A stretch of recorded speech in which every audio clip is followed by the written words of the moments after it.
Cinema Siren. A movie based on a successful TV show need only do one thing for itself to be successful.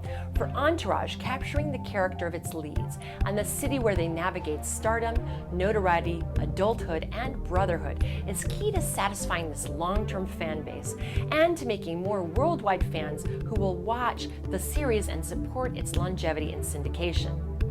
As a movie, Entourage operates like a cocky, swaggering gambler in town to win the big jackpot, who's tipping the single mom serving his drinks with $100 poker chips. Entourage flamboyantly wears its heart on its sleeve, and in this mix of heart and swagger, it makes it the most enjoyable movie. To keep the fans happy as they watch this Hollywood fantasy about the boys from Queens, winning is and always has been a given. It's just a question of how much. Show creator and writer-director Doug Ellin knows longtime fans of the show don't come to see this movie to watch one of them get cancer or anything truly awful happen. He knows they want Entourage, the show, only made bigger and better for the big screen, all to watch great things happen to these boys, or Hollywood disasters happen to them, and then watch them work their way out of it, but together. I think the audience responds to the loyalty and the brotherhood and the fact that these guys, at the end of the day, none of that stuff matters. It's all there, but I really do. I think when people really got to this show, it was not the pilot, it was the second episode when they said, if it doesn't work out, we'll go back to Queens, which I have a callback to that in the movie. But I think people relate to the fact that they know these guys are enjoying all their toys, but it's not the priority. Each other is the priority. Is it or has it ever been the reality of living as a star or as friends of an A-lister in Hollywood? Arguments abound about whether it's based on real events or sweetened for audience satisfaction, but really, who cares? From the opening credits, which beautifully reproduce some of the best LA landmarks, expanding on the opening sequence from the show by using the most recognizable and storied signs and buildings to list the top-billed actors and crew, we're reminded these boys represent the junction where old and new Hollywood converge.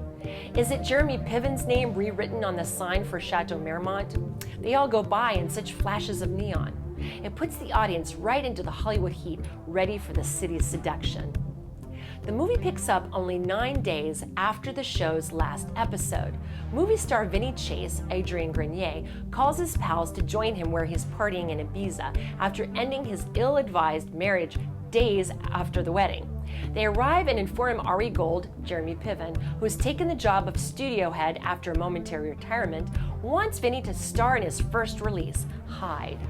Vinnie says yes, but only if he gets to direct. His manager and bestie, Kevin Connolly, his pal Turtle, Jerry Ferrara, and brother Drama, Kevin Dillon, then have to help him not only get more money Vince thinks he needs to finish the movie, they have to help him deal with the sociopathic creep Travis McCredel, Haley Joel Osment, son of billionaire studio backer Larson, Billy Bob Thornton, who wants to cut Drama's role completely out of Hyde, which may be his way out of his brother's shadow. Add a few subplots involving Mrs. Ari, Turtle's newfound wealth and attempted suitorship of famed femme fighter Ronda Rousy, E's ex and baby mama Sloane, fan favorite Lloyd, Rex Lee, and his upcoming nuptials, house parties, a million star athlete and actor cameos, and a million breast and bum close-ups, and you have yourself the full gist of this TV show-based feature. It should actually be in the marketing that this is by far the most ingenue and starlit ass you'll see on the big screen in 2015. Somehow, though, they managed to show off some of the best young bodies in Hollywood in skimpy bikinis while not alienating the female viewership. While the dearth of, shall we say, fleshed out female roles is one of my only beefs of this new feature, gals who know the show know what to expect. Representation of women in Entourage the movie is as skimpy as the ubiquitous bikinis, but that's not a huge stretch from the series. Beyond the memorable featured role by Rousy, characters of the fairer sex are an afterthought. That super tough, macho fighter, badass chick is who I am really 2 or 3 days of the year, because that's when I fight, and people only see that and they don't realize that on the rest of the days, on Tuesday or Wednesday, I'm just a chick. And yeah, I go and train in the morning and I get all of my aggressiveness out of me, and I am really the most cuddly little downy bear that's bouncing on towels for the rest of the day, and everyone assumes otherwise, and it's that assumption that I kind of battle with in my personal life, and it was nice to really show that in this film. But in truth, building a romantic storyline with any weight would have sunk this buoyant, bromance-focused flick. The ever-watchable Debbie Mazar's trash-talking publicist Shauna is the most disappointing in her limited screen presence. All the featured players are in top character form, from jerk with a golden heart Ari, to newly rich and thin Turtle, to lovable narcissist drama. Osment as the pissant billionaire brat is great. You can't help but eat him up in his every second on screen time. He takes his role as the spoiled, officious Texan rich kid and runs with it. Here's Haley Joel Osment talking about his role.